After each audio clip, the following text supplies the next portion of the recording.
Number one అంటారు. అసలైన number one Gurukashi university.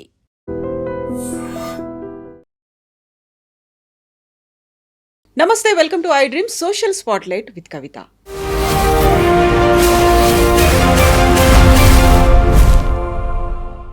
కర్ణాటకలోని ధర్మస్థలలో ఏం జరుగుతుంది? 13 ప్రాంతాల్లో తానే 100ల కొద్దీ శవాలని ఖననం చేశాను, దహనం చేశాను అని ఒక పారిశుద్ధ్య కార్మికుడు చెప్పినటువంటి మాటతో తవ్వకాలైతే సిట్ చేపట్టింది. తవ్వుతుంటే అవశేషాలు రావట్లేదు, కాకపోతే బోల్డ్ అన్ని క్వశ్చన్స్ మాత్రం బయటపడుతున్నాయి. ఈ మిస్టరీల వెనకాల ఉన్నటువంటి మతలబేంటి? యాక్చువల్గా అక్కడ తాంత్రిక పూజలు జరిగేవా? నరబలులు కూడా అయ్యాయా? ఆత్మహత్యలు జరిగాయా? లేకపోతే మాస్ బరియల్కి సంబంధించి ఎందుకని దేశవ్యాప్తంగా చర్చించుకుంటున్నాం? మనతో పాటుగా ఉన్నారు ఆస్ట్రో సైకాలజిస్ట్ ఎస్వి నాగనాథ్ గారు. నాగనాథ్ గారు, నమస్కారం అండి. నమస్తే మేడం. ఎలా ఉన్నారు? నేను ఎప్పుడు ఒకటేలా ఉంటాను. హ్యాపీ. ఓకే, సో ధర్మస్థల ఏమవుతోంది? ఏం జరుగుతోంది అక్కడ? ధర్మస్థలంలో ఏం జరుగుతుందో అది జనరల్గా కేవలం ధర్మస్థలంలోనే కాదు మేడం, ఎక్కడైతే ఒక ఫ్యామిలీ వారసత్వంగా వచ్చినటువంటి ఒక పొజిషన్ అనండి, లేకపోతే ఒక పవర్ అనండి, వ్యక్తుల వల్ల ఆ అడ్మినిస్ట్రేషన్ ఎక్కడైతే రన్ అవుతుందో, whether it is a political party or else a place like this Dharmasthala, పీఠాలు జనరల్గా ఇలాంటి చోట ఎప్పుడైతే పర్సన్ అడ్మినిస్ట్రేషన్ పవర్ ఉంటుందో ఆ పర్సన్ మే బి ప్యూర్. అక్కడ ఎవరైతే మనం ప్రధానమైనటువంటి అడ్మినిస్ట్రేటర్, మెయిన్ చైర్పర్సన్ లాగా అనుకుంటున్నామో అతను జెన్యున్ అయి ఉండొచ్చు, లేదా అతను ప్యూర్ అయి ఉండొచ్చు. కానీ అతని కింద వాళ్ళు, అతని కుటుంబ సభ్యులు, వీళ్ళందరూ ఎంతవరకు జెన్యున్ అన్నది అతను చూసుకోవడానికి వచ్చినప్పుడు అక్కడ ఒక పార్షాలిటీ, ఒక పక్షపాత వైఖరి ఉంటుంది తప్ప ధర్మబద్ధంగా ఉన్నాను, నేను ఎటువంటి పొజిషన్లో ఉన్నాను, నేను ఎటువంటి కుర్చీలో ఉన్నాను, నన్ను నమ్ముకొని ఒక సంవత్సరానికి 1 కోటి మంది, సుమారు 1 కోటి మంది దర్శనానికి వస్తున్నారు.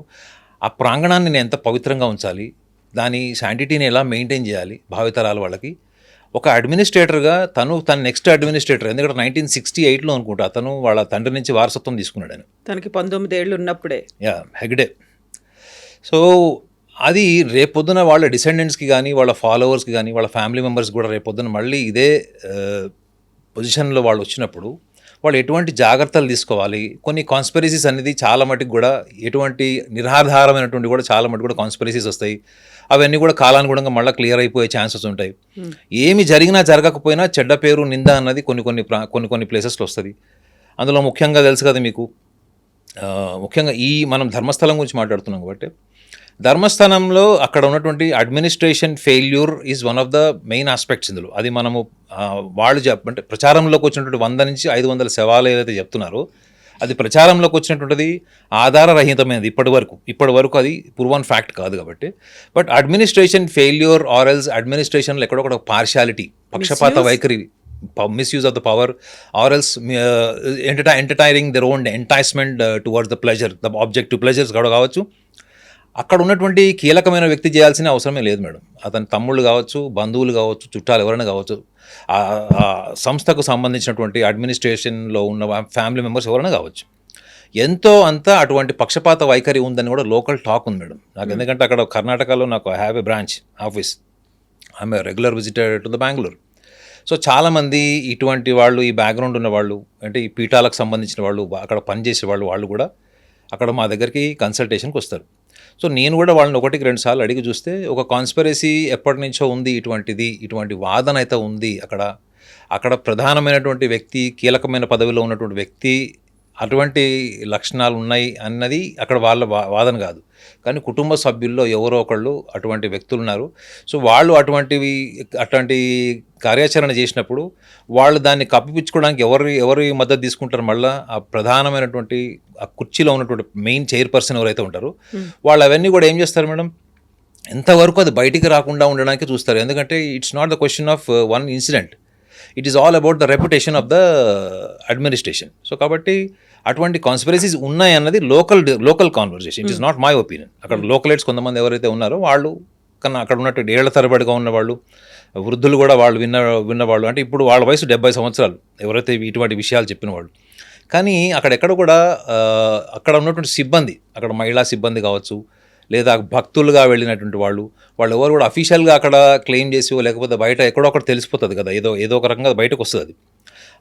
అలాంటివి అక్కడ అఫీషియల్గా లేవు. ఇది మౌత్ పబ్లిసిటీ వల్ల వచ్చినవి. అంటే పలానా చోటు ఇలా జరిగి ఉండొచ్చు అన్నది మౌత్ పబ్లిసిటీ వల్ల వచ్చింది అదంతా. సో అక్కడ ఏమీ జరగలేదు అన్నది మాత్రం ఫ్యాక్ట్ కింద మనం చెప్పలేం.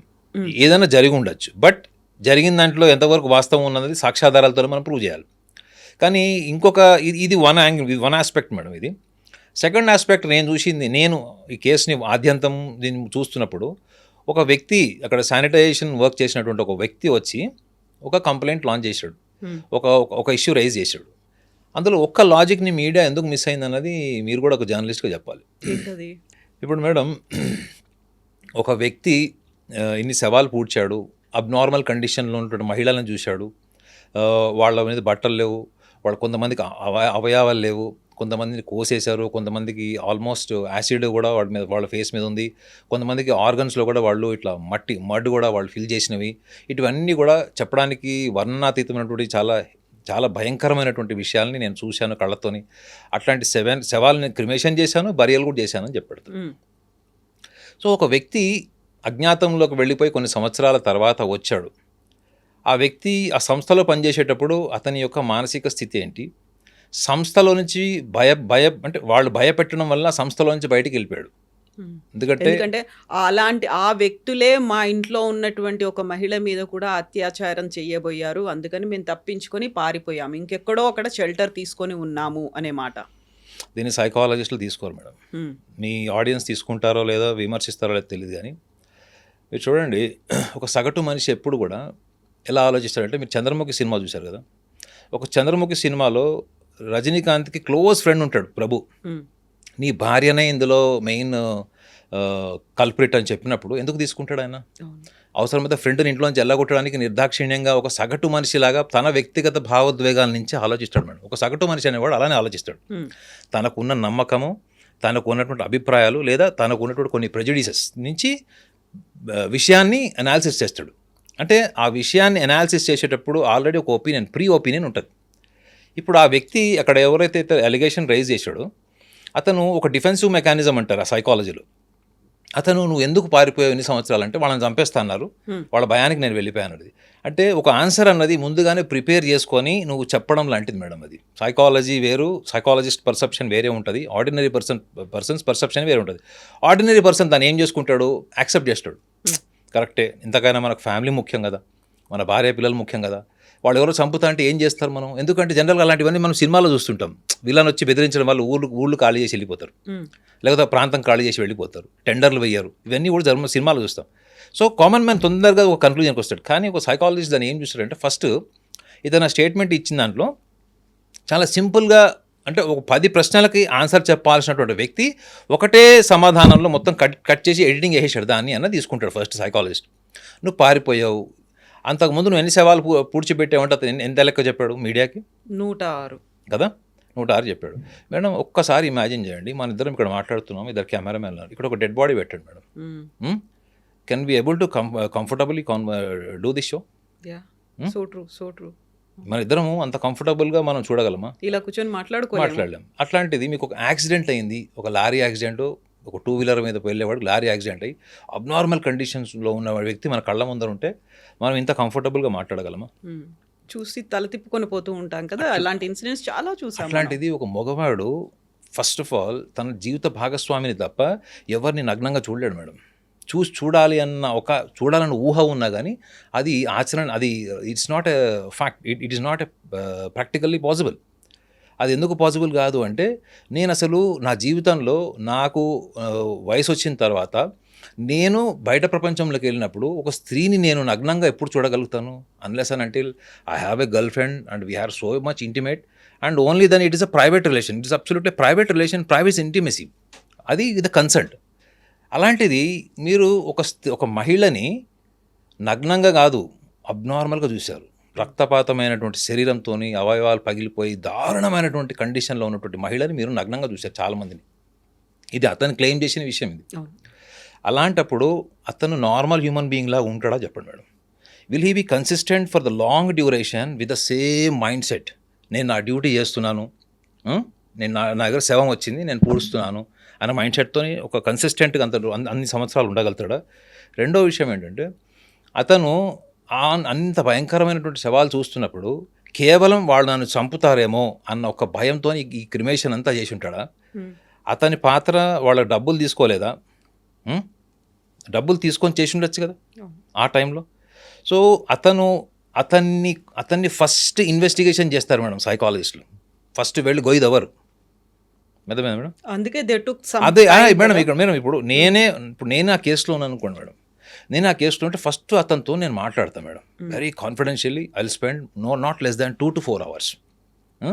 ఎక్కడి నుంచి ఇన్వెస్టిగేషన్ స్టార్ట్ అవుతుందంటే ఇతని బాల్యం ఎట్లా గడిచింది, అదేనా, బాల్యం ఎలా గడిచింది, బాల్యంలో తల్లిదండ్రుల ప్రేమ ఎంత దక్కింది, తల్లి ఎంత హింసాత్మకంగా ఉందా, ప్రేమభావంతో ఉందా, తండ్రి ఎలా ఉన్నాడు, తల్లిదండ్రుల మధ్య ఉన్నటువంటి రిలేషన్ ఎలా ఉండేవి, ఇతను సభ్య సమాజంలోకి వెళ్ళినప్పుడు ఎటువంటి బ్యాడ్ ఎక్స్పీరియన్సెస్ అయినాయి, ఇవన్నీ కూడా అతనికి ఒక వ్యక్తిత్వాన్ని ఎస్టాబ్లిష్ చేస్తాయి మేడం, ఒక పర్సనాలిటీని ఎస్టాబ్లిష్ చేస్తాయి. సో ఇందులో కనుక అతనికి క్యాటిక్ అండ్ బ్యాడ్ ఎక్స్పీరియన్సెస్, మీరు ఎప్పుడైనా అన్కాన్షియస్ మైండ్ అన్న పదం వినే ఉంటుంటారు. Their state of unconscious mind. మన జీవితంలో మనిషి అనేవాడి జీవితంలో, ఇది సైన్స్ చెప్పిన విషయం మేడం, ఇది మనిషి అనేవాడి జీవితంలో most of the bad experiences, worst experiences and the painful experiences will adhere in unconscious mind, unconscious state of mind. అంటే ఏంటి, మనకి జీవితంలో చేదు భయంకరమైనవి మనకి అంతర్చేతనంలో అవి నిగూఢంగా ఉంటాయి. అది మనం కాన్షియస్ వరల్డ్లో ఎప్పుడైతే మనం కాన్షియస్లీ మనం పర్ఫామ్ చేస్తుంటామో మనకి తెలియకుండానే మన అన్కాన్షియస్ మైండ్ మన కాన్షియస్ మైండ్ని డామినేట్ చేస్తుంది మేడం. ఒక స్పర్ ఆఫ్ మూమెంట్లో మర్డర్ చేసేవాళ్ళు, స్పర్ ఆఫ్ మూమెంట్లో ఒక యాంటీ సోషల్ యాక్టివిటీ చేసేవాళ్ళు, వాళ్ళందరికీ కూడా వాళ్ళ సబ్ కాన్షియస్ మీద కంట్రోల్ ఉంటుంది మేడం. నేను ఈ పని చేస్తే నేను జైలుకి వెళ్తాను, ఇది యాంటీ సోషల్ యాక్టివిటీ, ఇది నేను చెయ్యలేను అనేటువంటి ఒక స్టేట్ ఆఫ్ మైండ్ ఉంటుంది మేడం. అదేది your sub conscious is control. ఇప్పుడు మీరు కెమెరా ముందు ఉన్నారు మేడం, మీకు తల గోక్కోవాలనిపిస్తే కూడా మీరు ఆలోచిస్తారు, ఎందుకంటే you'll become conscious because your subconscious controls. But there are some things మీ అన్కాన్షియస్ కంట్రోల్ చేయాలని ఏంటి అంటే మీరు కనురెప్ప మనం కొడుతుంటాం, మన ఐలిడ్ మనకి డైరెక్షన్స్ తిరుగుతుంటుంది. What is that cannot be control through unconscious mind which definitely do have an impact of your childhood. So ఈ అంతర్చేతనంలో ఉన్నటువంటి చైల్డ్హుడ్ని ఫస్ట్ ఇన్వెస్టిగేషన్ చేస్తారు మేడం. అంటే దీనికి ధర్మస్థలంతో కానీ, ధర్మస్థలం చాలా అది ఒక పెద్ద పుణ్యక్షేత్రం, అది లేదా 800 సంవత్సరాల చరిత్ర ఉంది. దీని బ్యాక్గ్రౌండ్ వల్ల ఈ ఇన్వెస్టిగేషన్ సైకాలజిస్ట్లో ఇతన్ని ఇన్వెస్టిగేషన్ చేయరు madam. They will not see the background of the Dharmasthala, whether it is a Dharmasthala or some church or some any mosque or any ordinary thing. They will see the person who claimed this allegation. Consequences ఎలా ఉన్నాయి. ఇప్పుడు అక్కడ ధర్మస్థల కాబట్టి ఇదంతా వీళ్ళు ఇలా మాట్లాడుతున్నారు అనే వాళ్ళు కూడా ఉంటారు. ఇది ధర్మస్థలకు సంబంధించింది కాదు మేడం. ఒక భారతదేశాన్ని ఒక్కసారి కదిలించేసి నేషనల్ మీడియాలో ఒక పెద్ద న్యూస్ కింద మారిపోయినప్పుడు ఆ వ్యక్తి మీద ఎందుకు ఇన్వెస్టిగేషన్ లేదు? ఆ వ్యక్తిని పోలీస్ డిపార్ట్మెంట్ వాళ్ళే ఒక డిపార్ట్మెంట్ ఆఫ్ సైకియాట్రీ నుంచి కానీ డిపార్ట్మెంట్ ఆఫ్ సైకాలజీ నుంచి పిలుచుకొచ్చి అతనితో ఎందుకు ఎగ్జామినేషన్ ఎందుకు జరిగించలేదు? ఫస్ట్ అది అయిన తర్వాత, అది అయిపోయిన తర్వాత మీరు యాక్షన్ తీసుకోండి. ఎవరొద్దన్నారు? అతను 100 చోట్ల తోమంటే మీరు 200 చోట్ల అవ్వండి, ఎవరొద్దన్నాడు? అందులో సైకాలజిస్ట్ రోల్ ఏముంటుంది తెలుసా మేడం? అందులో ఇతను ఒకవేళ స్కిజోఫీనియా పేషెంట్ అయిండా, రెండోది అన్ని శవాలు నగ్నంగా చూసినవాడు, అతనికి ఆల్కహాల్ ఎడిక్షన్ లేదని గ్యారంటీ ఇస్తారా? అతని సమకాలీకుడు ఎవరో అతను ఆడవాడు ఒక పెద్ద తాగుబోతాడు అన్నాడు అని ఒక మీడియాలో కూడా చూశాను. అంటే అతను ఎంప్లాయ్ ఎవరైతే ఉన్నాడో అతను ఒపీనియన్ తీసుకున్నప్పుడు మీడియా వాళ్ళు అతను ఏమని చెప్పాడు, ఆడవాడు తాగుబోతాడు, ఎప్పుడు తాగే ఉంటాడని చాలా రెక్లెస్గా ఆన్సర్ చెప్పారట. సో అతనికి ఇంటాక్సికేషన్ హ్యాబిట్ ఉన్నప్పుడు సైకాలజిస్టులు ఇంకొక డైమెన్షన్ కూడా ఏం తీసుకుంటారంటే, ఇది అతను అక్కడ ఎంప్లాయ్గా ఉన్నన్ని రోజులు ఎంత ఆల్కహాల్ ఎడిక్షన్ కలిగి ఉన్నాడు, అక్కడి నుంచి రానవే అతను అక్కడి నుంచి సడన్గా అక్కడి నుంచి ఫ్యామిలీని తీసుకొని వెళ్ళిపోయాడు, ఎక్కడో డిజపియర్ అయిపోయాడు. ఈ గ్యాప్లో ఎన్ని సంవత్సరాలు ఉన్నాడు మేడం? అతను 14 years ఉన్నాడు కదా. 2014లో వెళ్ళాడు, ఇప్పుడు మళ్ళీ 25లో వచ్చాడు, అంటే 11 years. ఈ 11 years అతని పర్సనల్ లైఫ్ ఏంటో చూస్తారు మేడం. అతని personal life, social life, overall contentment చూస్తారు మేడం. ఒకవేళ ఇతనే మీరు సైకాలజీలో ఒక టర్మ్ వినే ఉంటారు, మీరు నెక్రోఫీలియా అన్న పదం విన్నారు ఎప్పుడన్నా? శవాలతోని సంభోగం చేసేటువంటి ఒక మానసిక రుగ్మత అది. సో ఇతను ఇవాళ గిల్ట్ అన్నప్పుడు psychologist which perceptional area which was the area where you felt guilt. You are also the part of the performances with the nude woman. You have done something wrong with them. Or else you have done something that was against your conscience, but yet without any force, without any fear against the death, you must have done something else. మీరు మిమ్మల్ని భయపెట్టి చంపుతాము అని భయభ్రాంతులు చేసినప్పుడు మీరు చేసిన ఒక చర్య ఆ తర్వాత మీకు యాంత్రికంగా అది అలవాటు కూడా అయిండొచ్చు కదా. అందువల్లే you are free to see, you are allowed to see a women nakedly and it's a dead body. So necrophilia తనకి డిజార్డర్ లేదని ఎట్లా చెప్తారు? అది ఎట్లా చెప్తారు వాళ్ళు? ఇంత గ్యాప్ మేడం. ఈ 11 సంవత్సరాల తర్వాత అతను బయటకు వచ్చినప్పుడు ఫస్ట్ అతన్ని ఎగ్జామిన్ చేయాలి అసలు ఫస్ట్. అందుకే అంత గ్యాప్ తీసుకున్నారేమో కదా. ఒకసారి వచ్చి పోలీస్ స్టేషన్కి వచ్చి కంప్లైంట్ చేశారు, అప్పటికి వాళ్ళు తీసుకోలేదని. ఆ తర్వాత తన 2 అడ్వకేట్లతో కలిసి వచ్చాడు, తను ఒక బ్యాగ్లో వచ్చాడు, తనతో కొన్ని ఎముకల్ని తీసుకొచ్చి అప్పుడు ఇచ్చారు. ఆ తర్వాత స్టార్ట్ అయింది. అప్పుడు అంతా నేషనల్ మీడియాలో పెద్ద అవుట్రేజ్ వచ్చిన తర్వాత సిట్ ఫామ్ చేసిన తర్వాత మళ్ళీ పోలీసులు ఎదురు చూశారు. ఈ మధ్య కాలంలో అవన్నీ జరిగి ఉండవా? అంటే అది అట్లా తీసుకోలేము మేడం. ఇప్పుడు ఫర్ ఎగ్జాంపుల్ మీరే అంటున్నారు కదా, ఇంత గ్యాప్లో ఏదైనా జరిగి ఉండొచ్చు అని మీరు అంటున్నారు. సడన్గా వై ఇట్స్ నౌ? అతని ఏజ్ ఎంత? 50 years అంట. 50 years కదా. సో ఇప్పుడు ఈ గ్యాప్లో ఏదైతే ఉందో, ఇప్పుడు ఇంత సడన్గా మీడియాకి వచ్చాడు, సో ఇంతకుముందర ఎప్పుడు లేదు. సో దీన్ని కొంచెం మీరు పొలిటికల్ కానీ ఈ మఠాలకి ఉన్నటువంటి ఆధిపత్యం, మీకు షైవైట్స్ చూసుకోండి, అక్కడ వక్ర షైవైట్స్ అని ఉంటారు అక్కడ, మీకు నాట్ షైవైట్స్, వైష్ణవైట్స్ క్లియర్, అక్కడ లింగాయత్స్ ఉంటారు, లింగాయత్స్ అండ్ వక్ర లింగాయత్స్ అని ఉంటారు. వాళ్ళది కూడా అక్కడ ఆధిపత్యం ఉంది. అంటే మఠాల ఆధిపత్యం కోసం కూడా రాజకీయాలు జరిగినటువంటి చరిత్ర మీరు వెళ్ళి ఇన్వెస్టిగేషన్ చేస్తే మీకు తెలుస్తుంది మీడియా పర్సన్గా. సో దానివల్ల జరిగిందా అంటే, ఇప్పుడు ఎవరైతే అక్కడ ముఖ్యమంత్రిగా ఉన్న వ్యక్తి ఎవరైతే ఉన్నారో అతని కమ్యూనిటీ, వీళ్ళ సమాజం వేరు, వాళ్ళ సమాజం వేరు. అక్కడ మనం ఇది కొంచెం politically it is not a very important point to be discussed and analysed, కాబట్టి నేను పెద్ద పట్టించుకోవట్లేదు. కానీ బట్ ఆధిపత్యం కోసం, మఠాల ఆధిపత్యం కోసం జరిగిందా, లేదా గవర్నమెంట్ ముఖ్యమంత్రి మీద ఉన్నటువంటి, ఎందుకంటే మీరు కర్ణాటకలో వెళ్ళి చూసుకోండి మేడం, అక్కడ చాలా ఈ discrimination of casteism, discrimination of ఆధిపత్యం ఉంటుంది, discrimination of the casteism, discrimination of the financial status and the power, ఇవి మీకు క్లియర్గా అనిపిస్తాయి అక్కడ. మీరు ఎక్కువ లోతుకి వెళ్తే మంచిది కాదు, కానీ నేను మైసూర్ నుంచి ఎక్కడెక్కడో ప్లేసెస్ అన్నీ కూడా నేను చూశాను. అక్కడ విలేజ్ ఎన్విరాన్మెంట్లో అక్కడ ఎలా ఉంటారు, వాళ్ళకి ఆ డిస్క్రిమినేషన్ ఆఫ్ ముఖ్యంగా టెంపుల్స్ ఏరియాలో కానీ, మీరు అర్బన్ బెంగళూరుకి వచ్చినప్పుడు చూస్తే అక్కడ ఉన్న అట్మాస్ఫియర్ ఎలా ఉంది. సో అంతర్లీనంగా వాళ్ళ పెంపకంలో వాళ్ళు ఏం చూస్తారు అన్నది కూడా మీకు తెలుస్తుంది మేడం. అది there is a definitely very strong perception in everybody else about this the caste discrimination or the superiorities. వాళ్ళు ఒక గ్రూపిజం మెయింటైన్ చేయడం అట్లాంటిది మనం చెప్పచ్చు అది. సో ఇటువంటి డిస్క్రిమినేషన్లో కూడా ఇలాంటి ఇన్సిడెంట్లో ఇతన్ని ఒక పాములాగా వాడుండొచ్చు. ఇతను definitely he is not alone madam. ఇతను చెప్పిన ఫస్ట్ ఆన్సరే గుర్తుపెట్టుకోండి. మీరు ఏ సైకాలజిస్ట్ అయినా కన్సల్ట్ చేసి చూడండి, ఒక ప్రొఫెషనల్ సైకాలజిస్ట్ని. నన్ను చంపుతారు అన్నారు, నేను చేశాను, నన్ను బెదిరించారు, నా ఫ్యామిలీ మెంబర్స్ని కూడా మాలస్టేట్ చేయడానికి ట్రై చేశారు, రేప్ చేయడానికి ట్రై చేశారు అనేది it is too much of defensive mechanism. అంటే నువ్వు సమర్థించుకోవడానికి ఒక 11 సంవత్సరాల తర్వాత నువ్వు సభ్య సమాజాన్ని కన్విన్స్ చేయడం కోసం నువ్వు ఎస్టాబ్లిష్ చేసుకున్న ఆన్సర్ అది. ఒకవేళ గిల్ట్ అంటారు మేడం, గిల్ట్ అన్న పదాన్ని మీడియా ఎంత ఈజీగా తీసుకుని చూడండి. గిల్ట్ ఎలా వస్తుంది మేడం మనిషికి? ఏ కారణమైన ఏ రకమైన గిల్ట్ అది? నువ్వు శవాలను పూడ్చిపెట్టడం వల్ల మాత్రమే గిల్ట్ అయితే 11 సంవత్సరాలు ఎందుకు లేదు గిల్ట్? అది ఇప్పుడు ఎందుకు వచ్చింది? ఆ 11 ఏళ్ల కాలంలో జరిగినటువంటి అంతర్మథనం అనేది ఉంటుంది చూడండి. నా చేతులతో నేను వందలాది శవాలకి అలా ఖననం చేశాను, కొన్నిసార్లు పెట్రోల్ డీజిల్ పెట్టి తగలబెట్టేశాను, లేకపోతే అలా వదిలేశాను. ఆ ఆత్మలన్నీ నాకు ప్రాపర్గా అంత్యక్రియలు జరగలేదు అని దే ఆర్ హాంటింగ్ మీ. అందుకనే నేను ఇప్పుడు బయటకు వచ్చాను, ఆ గిల్ట్ ఫీలింగ్తో వచ్చాను. అది కామన్ మ్యాన్ వింటాడు మేడం, నేను ఏం చెప్తాను మీరు, అది కామన్ మ్యాన్ వింటాడు. ఏమని కరెక్టేరా, చాలా అంతరాత్మ పరిశీలన జరిగింది, వెరీ ఆత్మ పరిశీలన చేసుకున్నాడు, ఇంట్రోస్పెక్టివ్ అనేది చెప్తారు. కానీ సైకాలజిస్ట్ అది తీసుకోండి మేడం. సైకాలజిస్ట్ ఏమంటాడంటే, సరే నువ్వు ఇన్ని సంవత్సరాలు రకరకాల శవాలు చూసావు, నేను ఇందాక కూడా అదే చెప్పాడు. అతని జీవితంలో ఒక భార్యని మాత్రమే లీగల్గా నగ్నంగా చూసేటువంటి ఒక ఆర్డినరీ పర్సన్ మేడం. పోనీ ఒక 10 మంది గర్ల్ ఫ్రెండ్స్ ఉండే సమాజంలో లేడు, 10 మందితో తిరిగేటువంటి సమాజంలో కూడా అతని ఫైనాన్షియల్ పొజిషన్ కూడా లేదు. అలాంటి వ్యక్తి అంతమందిని అబ్నార్మల్గా చూసినప్పుడు అతను నార్మల్గా ఉండడు మేడం. ఈ can not be normal. Me cameramens కూడా ఇప్పుడు మనం అక్కడ దాకా ఎందుకు మేడం, ఒక రోడ్డు మీద ఎవరన్నా న్యూడ్గా నడుచుకుంటూ వెళ్తుంటే మనం ఎంత షాక్ అయి చూస్తాం అసలు. ఆ మగవాళ్ళైనా కావచ్చు, ఆడవాళ్ళైనా కావచ్చు.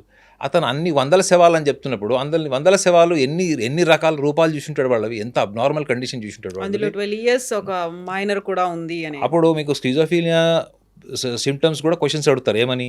చాలామందికి మీ సినిమాలో చూపిస్తాడు చూడండి, వాడు ఏదో ఒక క్రైమ్ చేసి ఉంటాడు, ఏదో మర్డర్లో ఉంటాడు, ఒక గ్రూప్ అందరు కలిసి మర్డర్ చేసినప్పుడు వాడికి సడన్గా వాడు చంపేసిన పర్సన్ యొక్క ఆత్మ నీడ అద్దం రూపంలో డ్రామాటిక్గా మనకు సినిమాలో చూపిస్తారు. ఇప్పుడు అతను ద స్టేట్ ఆఫ్ మైండ్ కాదని మీరు ఎట్లా చెప్తారు? మేబీ ఈ seeing something that which is not scientifically accepted or proven. అంటే మీకు విజువల్ హాలోసినేషన్స్ కూడా ఉండొచ్చు కదా.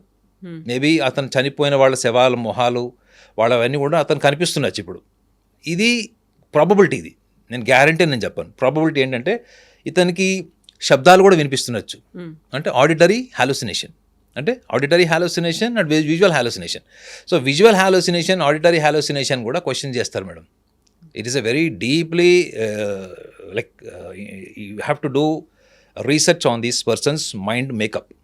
ఇప్పుడు 13 ప్రాంతాలు చెప్పాడు. 13 ప్రాంతాల్లో 6వ ప్రాంతంలో మొండెం దొరికింది, తల లేకుండా, స్కల్ లేకుండా స్కెలిటన్ దొరికింది అనుకున్నప్పుడు 11వ ప్రాంతంలో కేవలం తల మాత్రమే దొరికింది, అక్కడ స్కెలిటన్ లేదు, కానీ వేరే అవశేషాలు ఉన్నాయి. సో గతంలో వినిపించినటువంటి మాటలు అక్కడ ఏదైనా తాంత్రిక పూజలు జరిగి ఉంటాయేమో, నరబలి లాంటిది జరిగి ఉంటుందేమో అనేది. మళ్ళీ నిన్న దొరికిన 11వ ప్రాంతంలో దొరికింది కూడా ఒక పుర్రె దొరికింది, కొన్ని ఎముకలు దొరికాయి. అవన్నీ ఒకే పర్సన్వా అది ఐడెంటిఫై చేయలేదు. వీటన్నిటికి సంబంధించి ఒక కంక్లూజన్ అయితే ఇప్పటికి రాలేదు. సిట్ అయితే ఏం చెప్పలేదు.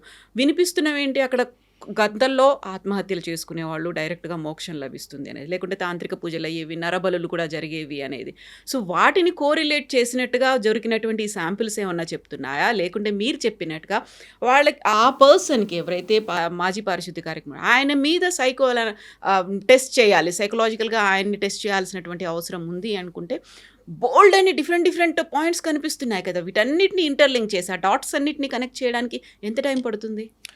కాదు మేడం, ఇప్పుడు మీరు ఒకటి ఇందులో ఆలోచించాల్సింది ఏంటంటే, మీరు క్షుద్ర పూజలు ఇట్లా తాంత్రిక పూజలు అని అన్నారు. సో మీకు తెలుసో లేదో చాలా మటుకు కూడా నదీ ప్రాంతాల్లోనే ఎక్కువ క్షుద్ర పూజలు చేస్తారు. తెలుసా మీకు చాలా మటుకు మీకు క్షుద్ర పూజలు తాంత్రిక పూజలు అన్నీ కూడా సముద్ర తీరాన నదీ తీరాన చేస్తారు. Point number 1. పాయింట్ నెంబర్ 2 ఏంటంటే, చాలామందికి అక్కడ ఏరియాలో వచ్చి ఆత్మహత్య చేసుకుంటే మోక్షం వస్తుంది అనుకునే వాళ్ళు మూర్ఖులు కూడా ఉన్నారు. సో ఇంకొకటి ఏంటంటే మేడం, మన దగ్గర కర్ణాటక బార్డర్, మీరు మహారాష్ట్ర బార్డర్లో కూర్చోండి, ఈ తాంత్రిక విద్యలు పూజలు ఇటువంటి వ్యక్తులు ప్రాక్టీషనర్స్ ఆ డీప్ ఫారెస్ట్లో మీకు కనిపిస్తుంది. నేను ప్లేస్ చెప్పదలుచుకోలేదు, కానీ it is a very famous holy place. మేము వెళ్ళినప్పుడు, మేము నైట్ రిటర్న్ వస్తున్నప్పుడు అక్కడ న్యూడ్గా ఒక గ్రూప్ ఆఫ్ ఉమెన్ వెళ్తున్నారు మేడం. న్యూడ్గా రోడ్ మీద నడుచుకుంటూ వెళ్తున్నారు వాళ్ళు. నాతో పాటు ఎవరైతే కార్ డ్రైవింగ్ చేస్తున్నాడో అతను ఎంబీబీఎస్ డాక్టర్, అతను నా పక్కన కూర్చున్న అతను కూడా ఎంబీబీఎస్ డాక్టర్. వాళ్ళు అది చూసినప్పుడు పక్కన కూర్చున్న అతనికి ఏం కాలేదు, మొత్తం స్వెట్ వచ్చేసింది డ్రైవింగ్ చేసి అతనికి. ఎందుకంటే మేడం, ఒక నార్మల్గా మనం రోడ్డు మీద వెళ్ళేటప్పుడు న్యూడ్గా ఒక గ్రూప్ ఆఫ్ పీపుల్ అంతా జుట్టు ఇరబోసుకొని పసుపు దీంతో వాళ్ళందరూ నడుచుకుంటూ వెళ్తున్నారు. చేతిలో ఒక చిన్న కాగడ లాంటిది ఏదో ఒక ఫైర్ అనేది అది తీసుకొని వెళ్తున్నారు వాళ్ళు. అంటే ఆ ప్రాంతంకి నిజంగా మీరు అట్లాంటిది ఊహించలేరు, అంత హోలీ ప్లేస్ అది. నేను పేరు చెప్పడం నాకు ఇష్టం లేదు, కానీ అలాంటి చోట వాళ్ళు ఎటు వెళ్తున్నారు, they are travelling towards the forest. మనం ఏ అర్ధరాత్రి పూట మనం చెట్లలోకి వాటికి వెళ్తాం, అటు సైడ్ వెళ్తున్నారు. వాళ్ళకి రెగ్యులర్ ప్లేస్ అయి ఉండొచ్చు, maybe they have a recognized place, they are very environmentally they are secured. అక్కడ యానిమల్స్ రిస్క్ లేనట్టుంది. సో ఇటువంటి వాళ్ళల్లో ఇప్పుడు వాళ్ళు అక్కడికి వెళ్ళి ఏం చేశారో మనకి ఏం తెలుసు మేడం, అక్కడ ఎవరిని బలిచ్చారో ఎవరిని ఏం చేశారో కూడా మనకు తెలియదు. సో కర్ణాటక మహారాష్ట్ర బ్యాక్గ్రౌండ్ బార్డర్స్లో మీరు చాలా మటుకు చూడండి, ఈ తాంత్రిక విద్యలు, క్షుద్ర పూజలు, ఈవెన్ హ్యూమన్ సాక్రిఫైస్, నరబలులు కూడా మీకు పాసిబిలిటీస్ ఉన్నాయన్నది ఒక స్ట్రాంగ్ పాయింట్, స్ట్రాంగ్ ఆస్పెక్ట్ అది. కానీ ఇక్కడికి వచ్చినటువంటి దొరికినటువంటి శవాలు, ముఖ్యంగా మీరు తలకాయలైనటువంటి ఒక స్కెలిటన్ ఐడెంటిఫై అయిందని చెప్పారు. సో అది హ్యూమన్ సాక్రిఫైస్కి వెరీ మచ్ రిలేటెడ్. అది హ్యూమన్ సాక్రిఫైస్లో ఏం చేస్తారు మేడం, తలకాయ తీసేస్తారు వాళ్ళు. నరబల్ అంటే అదే కదా, మీరు మెడకాయ తీసేస్తారు వాళ్ళు. చాలామంది పెద్ద పెద్ద ఇండస్ట్రీలు కట్టుకునే ఇండస్ట్రీస్లో వాళ్ళు దిష్టి పడకూడదని, అక్కడ రక్తం ఉండాలని చెప్పేసి కూడా ఎక్కడెక్కడో పిల్లల్ని తీసుకెళ్ళి కిడ్నాప్ చేసి తీసుకెళ్ళి అక్కడ చంపేసినటువంటి కూడా మీరు సినిమాల్లో కథనాలు చూసిన ఉంటారు, చాలామంది బయట కూడా దొరుకుతారు. సో నేను అక్కడ దొరికినటువంటి స్కెలిటన్స్ అన్నిటినీ ఇన్వెస్టిగేషన్ చేసి దాని మీద ఫారెన్సిక్ చేసి ఒక 3-4 నెలలు టైం పడితే దాని మీద. సో 3-4 నెలల తర్వాత if everything proves that nothing is related to this or else related to the person who has claimed as a I can say it is a conspiracy. I don't want to say it is a scientific fact. So అది గినక అతను allegation raise చేసింది అక్కడ prove కాలేదనుకోండి madam, అప్పుడు ఎవరు ఇన్ని రోజులు ఈ what you call it is hype ఏదైతే నడిచిందో కంటెంట్ మీద, సో ఇదంతా మచ్చ దేని మీద పోయినప్పుడు అది టెంపుల్ మీదకే. టెంపుల్ అడ్మినిస్ట్రేషన్ నేను సపోర్ట్ చేయను మేడం, టెంపుల్ అడ్మినిస్ట్రేషన్ నేను సపోర్ట్ చేయను 100%. ఏ పొలిటికల్ అడ్మినిస్ట్రేషన్, ఫ్యామిలీ అడ్మినిస్ట్రేషన్ కూడా నేను సపోర్ట్ చేయను. మన రాష్ట్రంలో కూడా మీకు ముఖ్యమంత్రుల పిల్లలు జైలుకి వెళ్ళొచ్చిన వాళ్ళు కూడా ఉన్నారు, అర్థమైందండి. అప్పుడు ఎవరేం చేస్తారు మేడం, వాళ్ళందరూ వాళ్ళ కుటుంబాన్ని కాపాడుకోవడం కోసం ఉంటారు తప్ప వాళ్ళు ప్రజల గురించి వాళ్ళ గురించి ఎందుకు ఆలోచిస్తారు? ఎక్కడైనా అడ్మినిస్ట్రేషన్లో పవర్ ఉంది, ఫ్యామిలీస్ అందులో రూల్ చేస్తున్న అడ్మినిస్ట్రేషన్ అంటే ఆ కింద వాళ్ళందరూ ఫెయిర్గా ఉంటుందని గ్యారెంటీ ఉండదు. ఆ కింద వాళ్ళు ఎవరు చేసినా పైన కూర్చున్న వాళ్ళు వాళ్ళని సమర్థించి వాళ్ళని ఆ కేసులోంచి బయటకు తీయడం కోసం బ్రైబ్ చేయడము, పొలిటికల్ పవర్ యూజ్ చేయడము, లేకపోతే పోలీస్ యంత్రాంగాన్ని కూడా వాళ్ళు మేనేజ్ చేసేటువంటి స్థాయి ఇన్ఫ్లుయెన్స్ చేసినప్పుడు ఇటువంటి శవాల యొక్క ఆనవాళ్ళు ఇవి ఎక్కడి నుంచి వచ్చినాయి?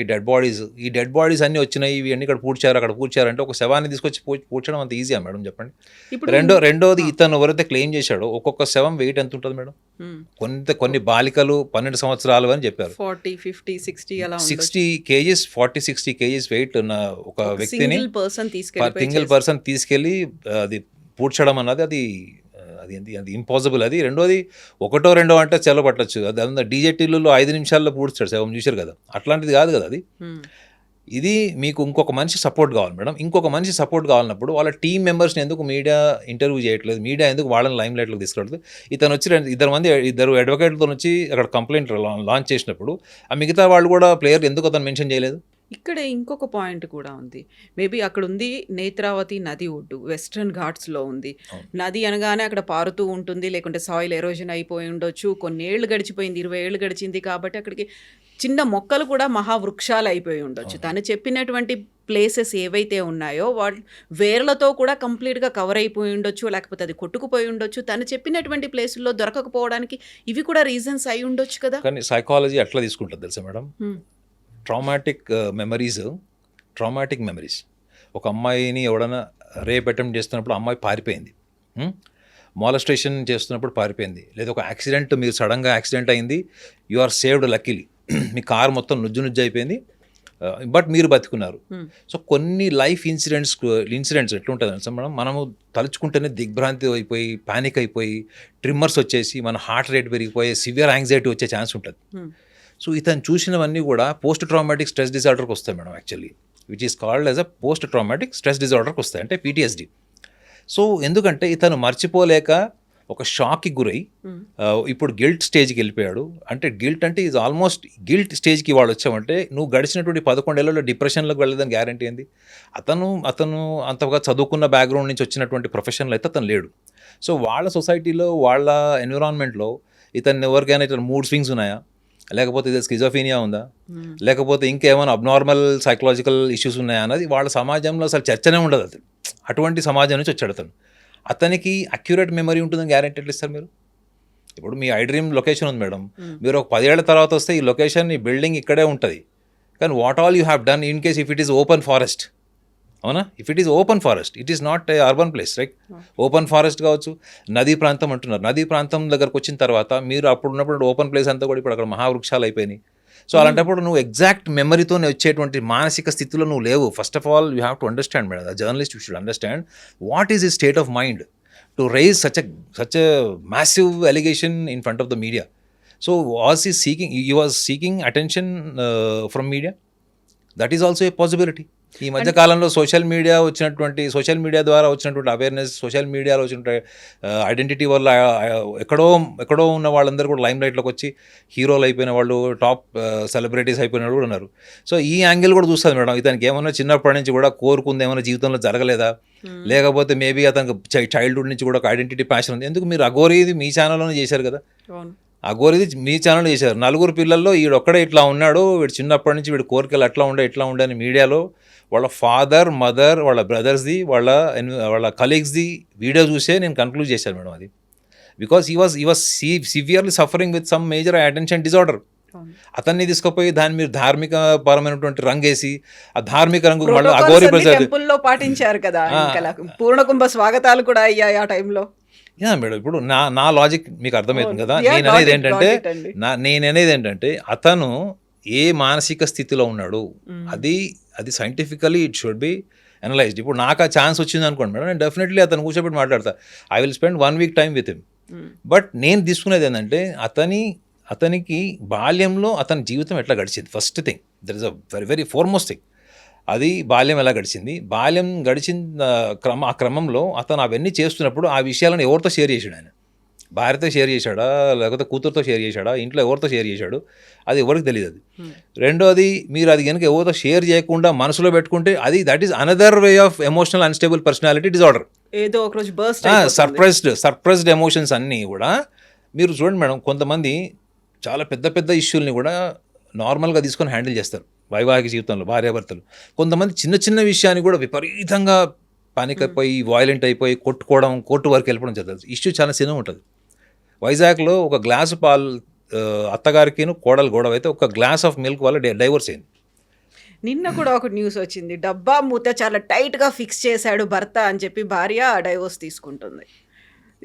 మీరు అక్కడ దాకా ఎందుకు మేడం. ఇప్పుడు సుష్మితా సేన్ది ఒక కాన్స్పిరసీ ఉంది. సుష్మితా సేన్ది ఆమె యాక్ట్ చేసిన మూవీలో హీరో మిథున్ చక్రవర్తి. మిథున్ చక్రవర్తి ఆ సినిమాలో ఇట్లానే ఒక ధార్మిక పరమైనటువంటి సంస్థకి ఒక ప్రధానమైనటువంటి పదవిలో ఉంటాడు. ప్లస్ ఇంకోటి చాలా పవర్ఫుల్ రిలీజియస్ ప్రాక్టీషనర్ ఆయన. ఆ సినిమాలో అతని క్యారెక్టర్. ఓకే. సో అతను డే అంతా ప్రవచనాలు అట్లాంటివన్నీ చెప్పి సాయంత్రం అవ్వగానే ఈ వేశ్యవాటికలో ఉన్న మహిళలతో కలవడం అట్లా ఉంటాడు అనమాట. అది సినిమా క్యారెక్టర్, అది మనకు సంబంధం లేదు. అది అందులో సుష్మితా సేన్తోని కొన్ని అన్యూజువల్ పర్ఫార్మెన్సెస్ ఉంటాయి సినిమా షూట్స్లో. సో సుష్మితా సేన్ ఒకసారి సినిమా రిలీజ్ అయింది, సినిమా కూడా బాగా రన్ అయినట్టుంది, తెలీదు. ఆమె ఒక స్టేట్మెంట్ ఇచ్చింది ఏంటంటే, అది ఆ టైంలో Mithun Chakravarthy's approach towards me biologically was discomfort and which is more involved from his end. Okay. That she was not comfortable. She didn't felt comfortable, and even that was not stopped by the director. She was not feeling okay. She was not comfortable. She simply said, "I was not comfortable," and even when director said, "Okay," still it was continued. అంటే ఇవన్నీ కూడా ఏంటి, ఆమె ఆ టైంలో అట్లాంటి స్టేట్మెంట్లు ఇచ్చేసింది. నేను కంఫర్టబుల్ లేనను ఇంకోటి ఏదైనా ఇచ్చేసింది. బట్ డైరెక్టర్ ఓకే అని చెప్పిన తర్వాత కూడా షార్ట్ ప్రొలాంగ్ అయిందని ఏదో చెప్పింది. అది ఒక 5-6 ఏళ్ల తర్వాత, అవునా నేను అప్పుడు అలా చెప్పానా, నాకు అప్పుడు అలా అనిపించింది కాబట్టి చెప్పాను, but now I'm not feeling like that అని చెప్పిందంట. ఈ 5 సంవత్సరాల్లో మిథున్ చక్రవర్తి ఫిలిం ఇండస్ట్రీలో ఆయన మానసిక పరిస్థితి ఎట్లుంటుంది మేడం? మిస్ వరల్డ్ నాకు తెలిసి సుష్మితా సేన్ గారు, ఆమె 5 సంవత్సరాల్లోనే ఇన్ని మూడ్ స్వింగ్స్ అయ్యి అప్పుడు ఇచ్చిన స్టేట్మెంట్కి ఇప్పుడు ఇచ్చిన స్టేట్మెంట్కి మార్పు వచ్చిందంటే, ఒక ఆర్డినరీ టు ఆర్డినరీ పర్సన్ జీవితంలో భార్యని తప్ప ఎవరిని నగ్నంగా చూడలేడు. అలాంటి వ్యక్తి నగ్నంగా 150 శవాలు లేదా 100 శవాలని చూశాడు. అతని నార్మల్ స్టేట్ ఆఫ్ మైండ్ అని ఎట్లా మీడియా అసలు అతన్ని ఎందుకు వదిలేసింది అన్నది ఈజ్ మై లాజిక్ మేడం. ఇంకొకటి, ఆయన్ని విజిల్ బ్లోయర్గా ఇప్పుడు చూస్తున్నారు. ఒక ఇన్సిడెంట్ ఏదో జరిగింది, దాన్ని బయటికి వచ్చాడు, చెప్పాడు, ఆయనకు ప్రొటెక్షన్ ఇవ్వాల్సినటువంటి అవసరం ఉంది. ఇవన్నిటితో పాటుగా సీరియస్గా ఫోకస్ పెట్టాల్సినటువంటి ఒక కన్సర్న్ ఇన్ని దశాబ్దాలుగా అక్కడ ఆ ధర్మస్థలితో పాటుగా ఉజీరే అనేటువంటి ఈ 2 విలేజ్ల్లోనే ఎందుకని ఇన్ని మిస్సింగ్లు అయ్యాయి, అన్ఐడెంటిఫైడ్ డెత్ అనేది ఎందుకు జరిగింది అనేది చాలా వరకు పేరెంట్స్ పోరాటాలు చేస్తూ ఉన్నారు. మా కూతురికి న్యాయం జరగాలి అనేది 2003 నుంచి అనన్య భట్ తల్లి ఇప్పటికి కూడా ప్లకార్డ్స్ అవి పెట్టుకుని ఆ విలేజ్ అంతా కనిపిస్తోంది. అలాంటివి అయితే ఇన్సిడెంట్స్ ఉన్నాయి కదా, వాటి మీద ఫోకస్ పెట్టాలి కదా. ఓకే, ఇప్పుడు మనం ఈ పర్సన్ని, ఈయనకి భీమా అని పేరు పెట్టుకున్నారు. సో ఎలా అయితే నిర్భయాకి పేరు పెట్టారో ఒక నిర్భయ అని, ఈ పర్సన్కి భీమా అని పెట్టారు. భీమాకి సైకలాజికల్గా కొంచెం ఏదైనా ఎఫెక్ట్స్ ఉండొచ్చు, లేకపోతే ఆయన డిప్రెషన్లో ఉన్నారా ఇంకోటో అనుకోవచ్చు. అక్కడ ఫోకస్ పెట్టాలి. అవన్నీ కూడా రిలేటెడ్ విత్ ధర్మస్థల టెంపుల్కి సంబంధించి. వాళ్ళు టెంపుల్కి వెళ్ళారు, దర్శనానికి వెళ్ళారు, వచ్చేసరికి ఫ్రెండ్స్ ఉన్నారు కానీ ఈ అమ్మాయి లేదు అని. ఆ ఇన్స్టిట్యూషన్లో చదువుకున్న వాళ్ళు కొంతమంది ఇలా చనిపోయారు, మిస్ అయిపోయారు అని ఆ పేరెంట్స్ ఉన్నారు కదా. సో ఆ యాంగిల్లో కూడా ఫోకస్ పెట్టాల్సినటువంటి అవసరం ఉంటుంది కదా. అప్పుడు మళ్ళీ ధర్మస్థల అని ఎందుకు వస్తోంది మేడం? ఇప్పుడు ఇది మనం బంజారాయిల్స్లో ఉన్నాం మేడం. బంజారాయిల్స్లో నుంచి ఒక 30 మంది సడన్గా అమ్మాయిలు మిస్సింగ్ ఉన్నారు ఫర్ ఎగ్జాంపుల్. సో ఒక 10 ఏళ్ల తర్వాతనో ఒక 5 ఏళ్ల తర్వాతనో ఏదో ఒక డెడ్ బాడీ దొరికింది. సో అదొక పెద్ద న్యూస్ అయింది అనుకోండి. అది అమ్మాయి దొరికింది, ఇట్లానే సేమ్ ఇట్లాంటి కాన్స్పిరసీలో నుంచి అది బయటకు వచ్చింది, వెలుగులోకి వచ్చిన అంశం అనుకున్నాం. ఈ 30 మంది మిస్ అయిన వాళ్ళలో ఎంతమంది పోలీస్ స్టేషన్ అప్రోచ్ అవ్వాలి, ఎంతమంది మీడియాని అప్రోచ్ అవ్వాలి? మీరన్న లొకేషన్స్ ఏవైతే చెప్పారో అక్కడ సుమారు 100 మంది మిస్ అయ్యారు అనుకుందాం మేడం. మారుమూల ప్రాంతాల నుంచి కావచ్చు, ఎక్కడన్నా కావచ్చు. ఎన్ని కేసెస్ వాళ్ళు, మా అమ్మాయి కూడా తప్పిపోయిందండి ఆ టైంలో, మా అమ్మాయి కూడా ఆ రోజు నుంచి ఈ రోజు అంటే సుమారు 15 ఏళ్ల నుంచి 20 ఏళ్ళు, ఒకవేళ మనం డ్యూరేషన్ క్యాలిక్యులేట్ చేసుకుంటే ఈ 15-20 ఏళ్లలో మా అమ్మాయి కనపడట్లేదంటే ఆ తల్లిదండ్రులకి అంతకంటే గొప్ప ఇన్ఫర్మేషన్ ఇంకోటి ఉండదు మేడం, ఆనెస్ట్లీ. ఎందుకంటే అట్లీస్ట్ మన అమ్మాయి ఏమైందనే తెలుస్తుంది. ఒకవేళ మనకు అస్థిపంజరం దొరికితే మనం క్రిమేషన్ చేసుకొని ఎట్లనో మనం మన దగ్గర క్రిమేషన్ చేయకపోతే ఆత్మశాంతి ఉండదు అన్నటువంటి ఒక నమ్మకం ఉంటాం కాబట్టి, సో కనీసం ఎంతమంది పోలీస్ స్టేషన్ అప్రోచ్ అయ్యారు, ఎంతమంది నిజంగా పేరెంట్స్ ముందుకు వచ్చారంటే దానికి కూడా ఒక కాన్స్పిరసీ థియరీ ఇచ్చారు. ఏంటంటే అట్లా ఎవరైనా ముందుకు వస్తే వాళ్ళని కూడా చంపేస్తారేమో, దగ్ధం చేశారు అని చెప్తారు. ఇప్పుడు నేను అది పాసిబిలిటీ ఉండొచ్చు మేడం. ఎందుకంటే ఈ మధ్య మనం చాలా సందర్భాల్లో చూస్తున్నాం ఏంటంటే ఒక ఎవరైనా ఒక పవర్ఫుల్ పర్సన్ అతను ఇన్ఫ్లుయెన్స్ చేయాలి అనుకుంటే మాత్రం వాళ్ళకి లా అండ్ ఆర్డర్ కానీ పోలీస్ డిపార్ట్మెంట్ కానీ ఏం పెద్ద మ్యాటర్ కాదు. మన మన మన మన రాష్ట్రాల్లో కూడా చూస్తున్నాం, అధికారంలో ఉన్న పార్టీ అధికారాల్లో ఉన్నప్పుడు ఎటువంటి ఈ ఉమెన్ హెరాస్మెంట్కి సంబంధించినది, ఈ హీరోయిన్స్కి సంబంధించినటువంటి విషయాలు కానీ, వాళ్ళ ఫోన్ కాల్స్కి విషయాలు కానీ అధికారంలో ఉన్నప్పుడు ఎందుకు రాలేదు బయటికి? అధికారం నుంచి దిగిపోయిన తర్వాత ఎందుకు వచ్చినాయి? Some people will become generous to come in front of the media and they explore that what all the nonsense happened to them during their tough time. So అట్లాంటిదన్నా అక్కడ జరగాలి కదా మేడం. ఇప్పుడు మీరు ఇవాళ ఒక 100 మంది మిస్ అయ్యారంటే 20 కంప్లైంట్స్ అయినా రావాలి మేడం, మా అమ్మాయి మిస్ అయింది అన్నది. సో ఇందులో ఫస్ట్ మనం ఒక నమ్మకానికి వచ్చేసాం ఏంటంటే అక్కడ 150 శవాలు ఇతను పూడ్చిపెట్టాడు అనేది ఫస్ట్ మన prejudice madam. We have developed A mind set that అరే అతను చెప్పాడు 150 శవాలు, అది వినడానికి బాగుంది మేడం. కానీ అతను ఎక్కడ పూడ్చిపెట్టాడు, ఎక్కడ తవ్వకాలు జరుగుతున్నాయి అన్నది మీకు మీడియాలో ఏమైపోతుంది, ఈరోజు 500 శవాలు కనపడ్డాయి, 100 శవాలు కనపడ్డాయి అన్నది నేను యూట్యూబ్లో టైటిల్ చూస్తున్నాను. ఆల్రెడీ దొరికిపోయినాయి, 30 దొరికినాయి. తీరా చూస్తే అది ధర్మస్థల స్టార్టింగ్ కేసులో ఏవైతే అనాలిసిస్ ఉన్నాయో అవే ఉన్నాయి కేసులో. సో మీడియాకి maybe it is a bread and butter for media or social media views or whatever it is. కానీ దాన్ని సైంటిఫికలీ సైకాలజికల్గా ఎట్లా ఆలోచిస్తారంటే ఫస్ట్ అతని క్లెయిమ్ చేసిందే కరెక్ట్ కాదు అన్నది సైకాలజిస్ట్ ఫస్ట్ పట్టుకుంటాడు. ఒకవేళ కరెక్ట్ అనుకోండి, అతని దగ్గర ఇన్ఫర్మేషన్ ఇప్పుడు ఫారెన్సిక్ డిపార్ట్మెంట్ కానీ ఈ దీని మీద ఏవైతే మనం అస్థికల గురించి మనం మాట్లాడుకుంటున్నామో ఇది 3-4 నెలల్లో తేలుతుంది మేడం. అట్లీస్ట్ వీళ్ళు నిజంగా నార్మల్గా చనిపోయారా, వాళ్ళకు చనిపోయేటప్పుడు ఎటువంటి బలవన్ మరణం జరిగిందా, వాళ్ళ ఆర్గన్స్ ఎందుకు తీసేశారన్నది ఇవి కొన్ని peripherally it will come after 4 months. But psychology ఏం చెప్తుంది దీని అన్నిట్లో అంటే ఫస్ట్ ఫండమెంటల్లీ ఎవరైతే క్లెయిమ్ చేశారో అతని మానసిక స్థితి ఏంది చూస్తే అదేదో 2-3 సంవత్సరాల కింద జరిగినట్టు లేదు, లేదా అతను చెప్పినా కూడా 5-6 సంవత్సరాల కింద విషయాల్లో కూడా లేదు. అది ఎప్పటివి 1995 to 2014 ఆల్మోస్ట్ 98 నుంచి అని చెప్పారు అది. సో అలాంటప్పుడు దాని మీద అసలు ఫస్ట్ ఇతను ఎందుకు వచ్చాడు మార్కెట్లోకి అన్నది ఇన్వెస్టిగేషన్ చేస్తారు సైకాలజిస్ట్, కానీ అది చేస్తాం ఫస్ట్. రెండోది ఇప్పుడు మీరు అన్నారు అక్కడ అస్థికలు దొరికినవి ఇవాళ నిజంగా అవి ఎంతవరకు ఆధారాలకి నిలబడతాయి, ఆ డీటెయిల్స్ అన్నీ కూడా ఇతను చెప్పిన వాటికి అక్కడ వాటికి ఉన్న కండిషన్కి ఎంతవరకు నిలబడుతుంది అన్నది కూడా దట్ ఈస్ అనదర్ ఆస్పెక్ట్. కానీ మీడియా ముందుగానే ఒక కన్క్లూజన్కి ఏమొచ్చేసిందంటే అతను చెప్పిన దాన్ని ఫస్ట్ నిజమని నమ్మేసి దాని మీద జరిగింది. ఎందుకంటే మీడియా జనరల్గా కొంచెం సెన్సేషనలైజేషన్ ఇష్టపడుతుంది కాబట్టి. కానీ ఇది సెన్సేషనలైజేషన్ కేసు కింద సైకాలజిస్ట్ అస్సలు తీసుకోండి మేడం.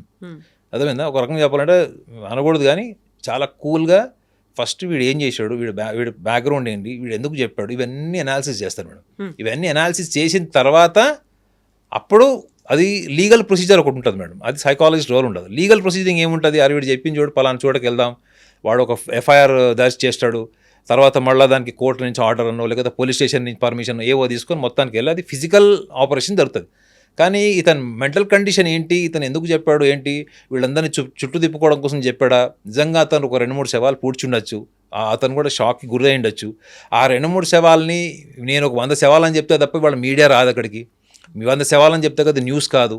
కాబట్టి నేను 100 శవాలని చెప్పడంలో అర్థం ఉంది అనే ఆ ఇంటెలిజెన్స్ నాకుందా, ఇవన్నీ కూడా మానసికంగా వాళ్ళు ఎస్టాబ్లిష్ చేసుకుంటుంటే మైండ్ సెట్ మేడం, అది మైండ్ మేకప్ అంటారు. ఇది కూడా ఇన్వెస్టిగేషన్ చేస్తుంది.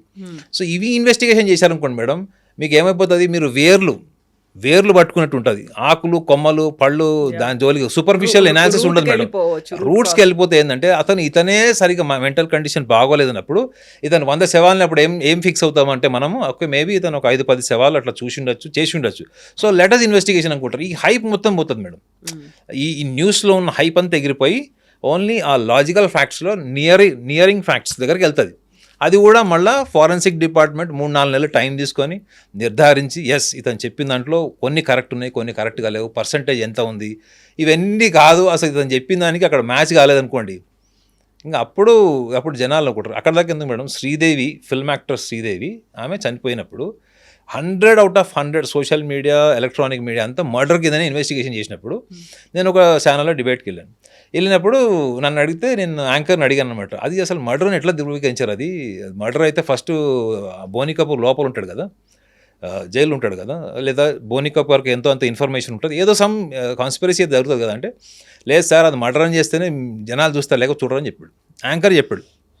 సో లాస్ట్కి ఏం తెలియదు, అది న్యాచురల్ డెత్ కిందకి రాలేదు, అది something was happened which is not natural but it was deliberate. ఆమె ఆల్మోస్ట్ సూసైడ్ కిందకి వచ్చింది.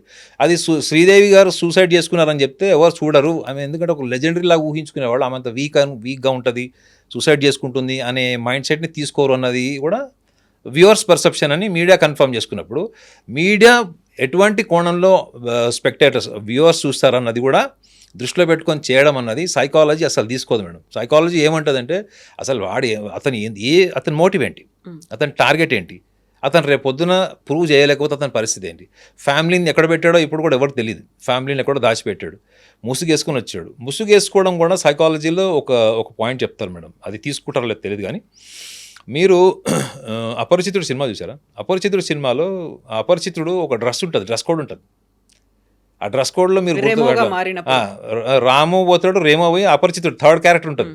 సో ఇది ఇతను ముసుగేసుకొని ఇప్పుడు అతను అంత గిల్ట్ ఫీల్ అయినోడికి జనరల్గా ఆ లెవెల్ డెడ్ బాడీస్ చూసినోడికి గిల్ట్ ఎప్పుడైతే ఫామ్ అవుతుందో మేడం, వాడికి చావు భయం ఉండదు మేడం, మీరు గుర్తుపెట్టుకోండి, చావు భయం ఉండదు వాడికి. రెండోది ఇతన్ని అక్కడ ఎవరు గుర్తుపట్టరు మేడం, గతంలో అతను పనిచేశాడు కదా అక్కడ, ఇతన్ని గుర్తుపట్టే వాళ్ళు ఎంతమంది ఉంటారు? కాకపోతే ఇంతమంది మీడియా ఉంది కాబట్టి అక్కడ డిస్క్లోజ్ చేయొద్దు మేడం. ఇప్పుడు అతన్ని చంపారు మేడం. ఇప్పుడు నేను ఒకటి కూడా చెప్తున్నా కదా, మన ఇండియన్ మెంటాలిటీస్ మీడియా అవన్నీ చూస్తే కూడా అతన్ని ఇప్పుడు ఎవరు చంపరు. ఎందుకు తెలుసా అండి, ఇప్పుడు అతన్ని ఎవరైనా చంపితే అది ఆ ఎలిగేషన్ 90% సాక్ష్యాలు లేకపోయినా ఎలిగేషన్ ప్రూవ్ అయిపోతుంది, అది ఏదో జరిగింది పక్కా జరిగిందని చెప్పారు. సో అతను ముసుగేసుకొని రావడం కూడా, అతను ముసుగేసుకోకుండా, మీరు ఒక జర్నలిస్ట్గా చెప్పండి మేడం, ముసుగేసుకోకుండా వచ్చాడు లేదా ముసుగేసుకొని వచ్చాడు, which is I catching for media? No, అక్కడ ముసుగేసుకొని వచ్చింది కూడా పోలీసులు ఆయన్ని సేఫ్గా సెక్యూర్డ్గా ఉంచడానికి ప్రొటెక్షన్తో తీసుకొచ్చారు అనేదే కదా, ఆయన ఎవరు అనేది బయటకు పేరు పెట్టారు. భీమా 100 సార్లు చెప్పుకున్నాడు, నాకు ప్రాణహాని ఉంది, నా కుటుంబాన్ని కూడా వదలరు అని చెప్పాడు. ఫస్ట్ అతన్ని క్లెయిమ్ చేసుకుంటాడు మేడం, ఏమని పోలీసు వాళ్ళకి అతను ఏం చెప్తాడు, సార్ నా మొహం నేను చూపించాను కానీ నేను వాస్తవాలు చెప్తాను, బయట పెడతానని చెప్తాడు. అప్పుడు పోలీసు వాళ్ళు కూడా ఎందుకు రిస్క్ తీసుకుంటారు మేడం? వీడు కర్మగాలు ఎవరైనా చంపేశారనుకోండి, పోలీసు వాళ్ళు దానికి ప్రొటెక్షన్ లేదని పోలీస్ డిపార్ట్మెంట్ మీద నిందపడుతుంది. సో కాబట్టి నాకు తెలిసి it was his decision. So that was also, అది ఆ మాస్క్ వేసుకొని రావడం అనేది మొత్తం నేషనల్ మీడియాని కూడా కదిలించింది అది. సో నేనైతే అలా ఆలోచిస్తాను మేడం, ఎందుకంటే ఏమీ లేనప్పుడు ఇగో చుల్లుడి అంటే బైన్సుడి అని ఒక తెలంగాణలో ఒక సామెత ఉంటుంది, ఇదిగో తోకంటే అదిగో పులని. సో ఇది ఏమీ జరగలేదు అన్నది నేను అనట్లేదు madam, there is something there is some mess, but it is not visible, it is not scientifically as such, it is not proven. So అలాంటప్పుడు మనము అక్కడ జరిగి ఉంటుంది, ఇట్లా జరిగి ఉంటుంది అన్నప్పుడు ఫస్ట్ మీరు assassination of the administration of the Dharmasthala first thing. And ఇంకొకటి, మన దేశంలో ఈ మతం మార్పిడి మాఫియా ఒకటి భయంకరంగా ఉంది. మీరు తమిళనాడు వెళ్ళి చూడండి, తమిళనాడులో టాప్ మోస్ట్ కమ్యూనిటీస్ కింద చెప్పుకునే వాళ్ళు కూడా కన్వర్షన్ మాఫియా ట్రాప్లో ఉన్నారు వాళ్ళు. సో కర్ణాటకలోకి వాళ్ళు ఎంట్రీ కాలేదని మీరు ఎలా చెప్తారు? ఇతను వెనక ఒక కన్వర్షన్ మాఫియా లేదని ఎలా చెప్తారు మీరు? ఇతనికి డబ్బులు ఇచ్చి చేశారని నేను అనను, అతను అసాసినేట్ చేయను, but there must be something. అతని మెంటల్ కండిషన్ని ఎవరైనా ట్రాప్ చేసి అతన్ని గైడ్ చేసి సొలేస్, అతనికి ఒక లవ్ అండ్ ఎఫెక్షన్ క్రియేట్ చేసి అతని సబ్కాన్షియస్లో ఉన్నవన్నీ బయటికి తీసి నువ్వు ఇది మీడియా ముందర చెప్తే మేము మీకు బ్యాక్ ఎండ్ ఉంటాం, సపోర్ట్ చేస్తాం. ఇప్పుడు ఒక సైకాలజిస్ట్గా నేను మాట్లాడాను అనుకోండి మేడం, అవతల వాళ్ళు ఎవరికి చెప్పనటువంటి సీక్రెట్స్ వాళ్ళు చెప్తారు.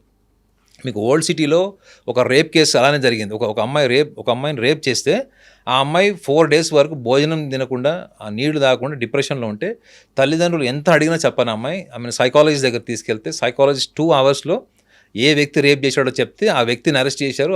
ఆ వ్యక్తి ఇమీడియట్గా అతని మీద యాక్షన్ తీసుకున్నారు. ఆ సైకాలజిస్ట్ చేసే పని కన్వర్షన్ చేసేవాళ్ళు చేస్తారు మేడం. మీ మైండ్ని ఎమోషనల్గా డ్రైవ్ చేస్తారు, మీ మీద ఒక ఇంపార్టెన్స్ క్రియేట్ చేస్తారు, మీ సెల్ఫ్ లవ్ డెవలప్ చేస్తారు. అప్పుడు మీరు అవతల వాళ్ళకి పూర్తిగా సరెండర్ అవుతారు మేడం.